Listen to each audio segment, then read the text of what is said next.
ॐ नमः प्रणवार्थाय शुद्धज्ञानैकमूर्तये निर्मलाय प्रशान्ताय दक्षिणामूर्तये। जीवन की मांग है प्रेम, और जीवन में समस्याएं, परेशानियां, बंधन, दुख, दर्द, ये सब होता भी प्रेम से ही।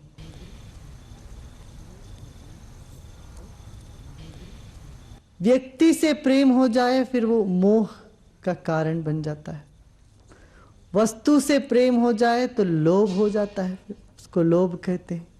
अपनी स्थिति से प्रेम हो जाए उसको मद कहते हैं, अहंकार कहते हैं। ममता, अपनेपन से यदि प्रेम अधिक हो जाए, मात्रा से अधिक, फिर उसको ईर्ष्या कहते हैं। प्रेम अभिष्ट है, फिर भी उसके साथ जुड़ी हुई ये सब अनिष्ट किसी को पसंद नहीं है। हम इससे बचना चाहते हैं ताकि ये अनिष्टों से ही दुख होता है। फिर जीवन की तलाश क्या है? एक ऐसा प्रेम मिले हमें जिससे कोई विकार, जिससे कोई दुख, बंधन महसूस न हो। जीवन भर प्रेम की खोज चलती है। बचपन में उस प्रेम को खोजते हैं, खिलौने में खोजते हैं, खेल में खोजते हैं, दोस्तों में खोजते हैं, साथी संगातियों में उसी प्रेम को खोजते हैं। फिर वृद्धावस्था में चलकर बच्चों में खोजते हैं, तब भी हाथ खाली रह जाता है।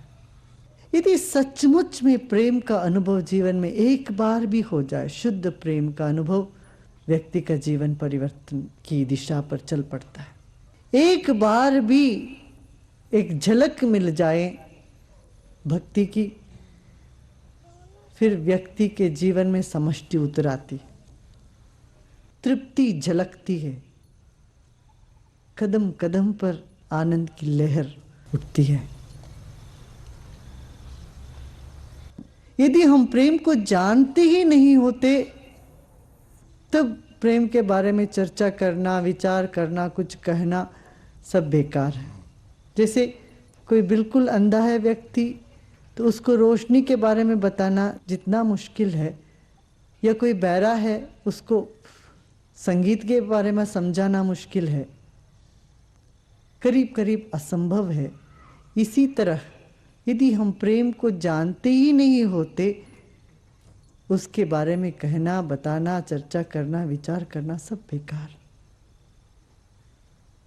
हम प्रेम को जानते हैं, या ऐसा कहें प्रेम को हम महसूस करते हैं जीवन में, मगर उसके बारे में गहराई में उतरे नहीं।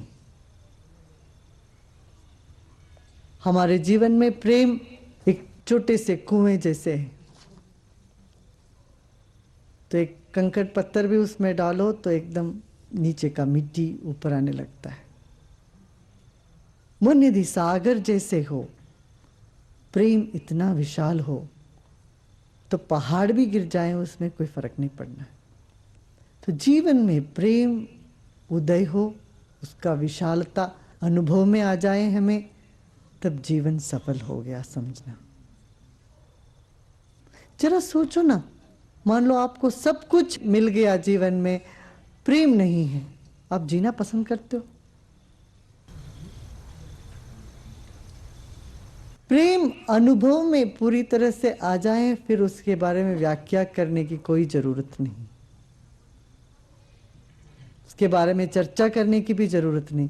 तो गहराई में एक बार भी तुम उसका सांस ले लोगे भक्ति की, फिर भक्ति क्या है बताने की कोई जरूरत नहीं।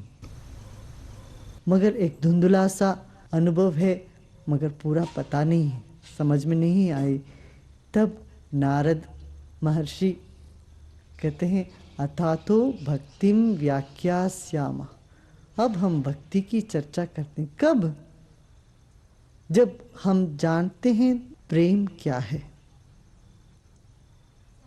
जब हम अनुभव कर चुके हैं जीवन में किसी ना किसी अंश पर प्रेम और भक्ति को, शांति और तृप्ति को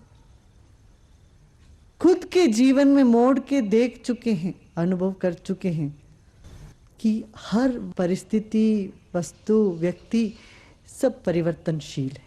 सब कुछ दुनिया में बदल रही है, मगर कुछ ऐसा है जो बदलता नहीं है। वो क्या है ये नहीं पता है। हम अपने बारे में भी सोच चुके हैं, अपना सब कुछ बदल रहा है। विचार बदलते हैं और शरीर तो बदल चुकी है। वातावरण में बहुत परिवर्तन है।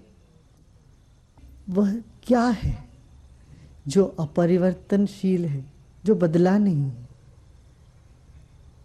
ये खोज की एक आकांक्षा मन में उठे।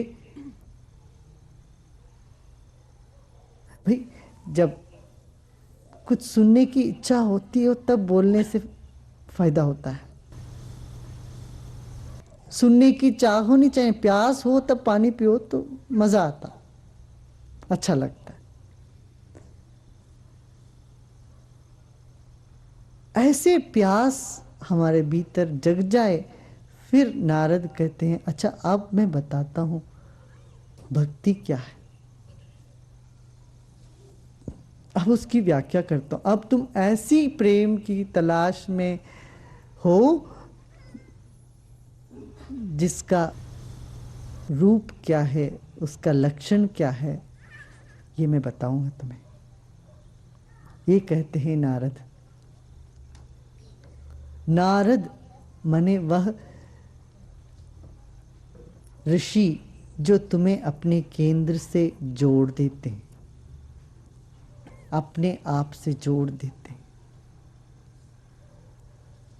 नारद महर्षि का नाम तो विख्यात है ना, तो सब सुने हम। जहाँ जाए वहाँ कलह कर देते नारद। कलह भी वही व्यक्ति कर सकता है जो प्रेमी है। तो कलह वह व्यक्ति कर सकता है जिसके भीतर एक मस्ती है। व्यक्ति जो परेशान है वो कलह नहीं पैदा कर सकता, वो झगड़ा करता है। झगड़ा और कलह में फर्क है, भेद है। जिनकी दृष्टि में समस्त जीवन एक खेल हो गया है, वह व्यक्ति भक्ति के बारे में भी तुमको बताते हैं। भक्ति क्या है? अथा तो भक्तिम व्याख्यास्यामः। अब हम भक्ति के बारे में समझाते हैं, कुछ बताते हैं। असल में भक्ति व्याख्या की चीज नहीं है। व्याख्या ना दिमाग की चीज होती है। भक्ति एक समग्र दिल की, प्रेम दिल की होती है। व्याख्या दिमाग की है। आदमी का जीवन पूर्ण तभी होता है जब दिल और दिमाग का सम्मिलन हो। इसलिए वो कहते हैं सिर्फ भाव में बह जाओगे तब भी जीवन पूर्ण नहीं होगा, और दिमाग के सिद्धांतों में, विचारों में उलझे रहोगे तब भी जीवन पूर्ण नहीं होगा। दिमाग से दिल को समझो, दिल से दिमाग को परखो। अथा तो भक्ति व्याख्या सम। अब हम भक्ति के बारे में व्याख्या करते हैं, जिसकी व्याख्या करना करीब करीब असंभव है। उसके बारे में कहना, बताना करीब करीब असंभव है, और सिर्फ वो नारद के लिए संभव है। बहुत से ऋषि हुए हैं इस देश में, उनमें से एक नारद और एक शांडिल्य के सिवा किसी और ने भक्ति के बारे में व्याख्या नहीं करी। उसमें नारद ही भक्ति के प्रतीक है, ताकि वो जानते हैं केंद्र को भी और वो जानते हैं वृत्त को भी। अथा तो भक्तिम व्याख्यास्यामः। अब हम भक्ति के बारे में व्याख्या करते हैं।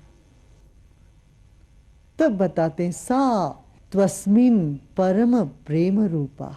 अब हम किसी से पूछें भाई ऋषिकेश कहाँ है, तो कोई हरिद्वार जानने वाला होता है, वो कहते हैं कि देखो हरिद्वार जानते हो ना, हरिद्वार से 25 किलोमीटर दूर पर ऋषिकेश,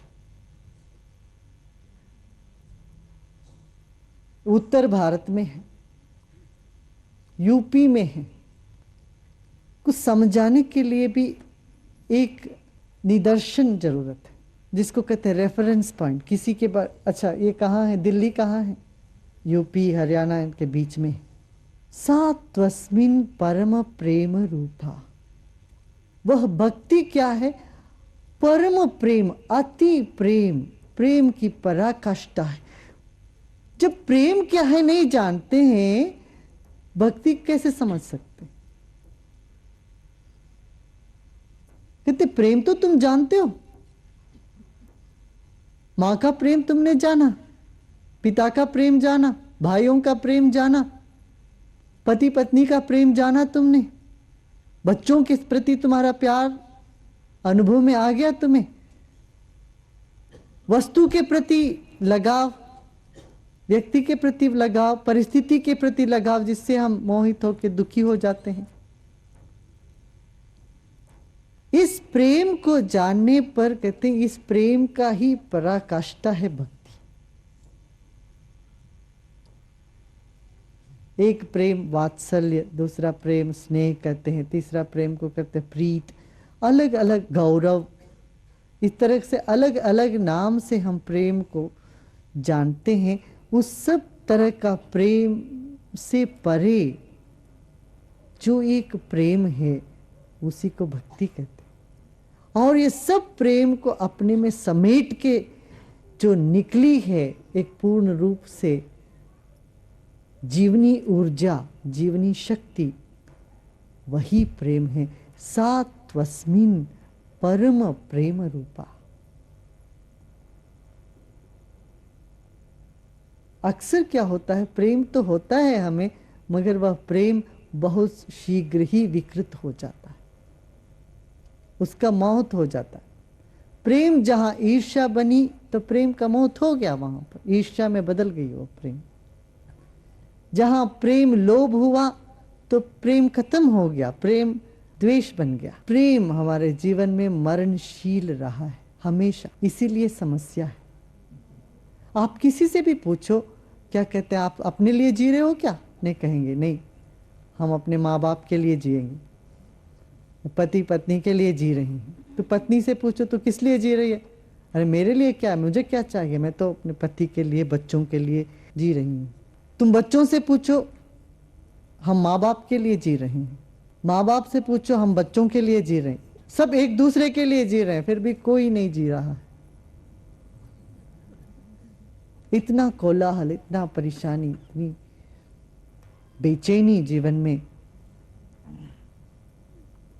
क्यों? प्रेम की मौत हो गई। मगर परम प्रेम का स्वरूप क्या है? कहते हैं अमृत स्वरूपाचा। भक्ति ऐसा प्रेम है जिसका कभी मृत्यु नहीं, जो मरता ही नहीं।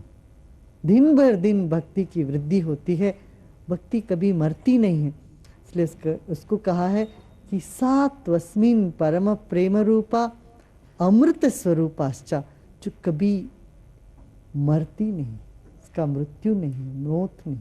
जिसको जानने से क्या होगा?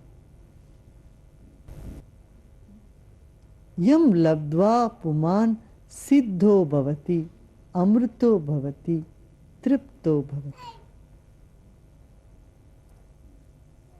भक्ति पाके क्या करोगे तुम जीवन में? क्या होता है? कहते हैं सिद्धो भवति, कोई कमी नहीं रह जाएगी तुम्हारे में। भक्तों के जीवन में कोई कमी नहीं होती, किसी भी चीज की कमी नहीं होती, किसी भी गुण का कमी नहीं होगा। सिद्धो भवति अमृतो भवति। जो अमृतत्व को जान लिया उसके जीवन में अमृतत्व पनप गया। जब हम क्रोधित होते हैं एकदम क्रोध में हो जाते हैं, हम खुश होते हैं तो फिर वो खुशी हमारे में इतनी चाह जाती है, खुशी से भर जाते हैं। हम कहते हैं ना, हम खुशी से भर गए। इसी तरह अमृतत्व को, भक्ति को जानते ही लगता है कि मैं तो शरीर नहीं हूं, मैं कुछ और हूं, मैं वही हूं। मुझे कभी मौत हुई नहीं और ना ही होगी। मन समेट कर अपने आप में डूब गया तो जो रहा वो एक विशाल गगन जैसा हमारी सत्ता।